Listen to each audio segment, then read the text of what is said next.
Chapter 3 cow urine, blind faith और science. अब आते हैं सबसे महत्वपूर्ण प्रश्न की ओर कि क्या गौमूत्र के पीछे कोई विज्ञान है या ये केवल अंधविश्वास है। इस प्रश्न का उत्तर जानने के लिए अब आप national centre for biotechnology information अर्थात NCBI पर उपलब्ध कुछ शोध पत्र देखेंगे। Anti diabetic properties of cow urine.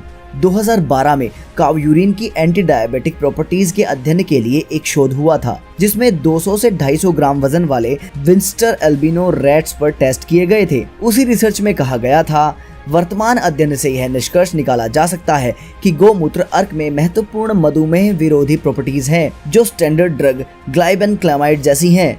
गौमूत्र अर्क में एंटीऑक्सीडेंट प्रॉपर्टीज भी हैं। Antibiotic properties of cow urine. 2015 में काउ यूरिन की मेडिसिनल वैल्यूज पर एक शोध और हुआ, जिसका कंक्लूजन पार्ट कहता है काउ यूरिन डिस्टिलेट में स्ट्रेप्टोमाइसिन और टेट्रासाइक्लिन जैसे गुण हैं। Anti fungal properties of cow urine.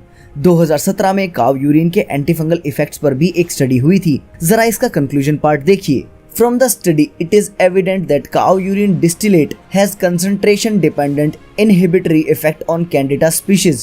Therefore, CUD could be an alternative to the presently used antifungal drugs to combat the existing problem of antifungal resistance. आपको यह भी जानना चाहिए कि काउ यूरिन को US पेटेंट नंबर 6896907 और 6410059 भी grant किए गए हैं। इसके bio enhancer, antibiotic, anti fungal even anti cancer गुणों के लिए। मैं ये नहीं कह रहा कि गौमूत्र सब रोगों का इलाज है, पर हाँ, गौमूत्र में कुछ औषधीय गुण अवश्य हैं। तो अब आप इन गधिष्ठों को क्या कहेंगे? और हाँ, आप चिंता ना करें, क्योंकि सत्यमेव जयते। जय श्री हरि।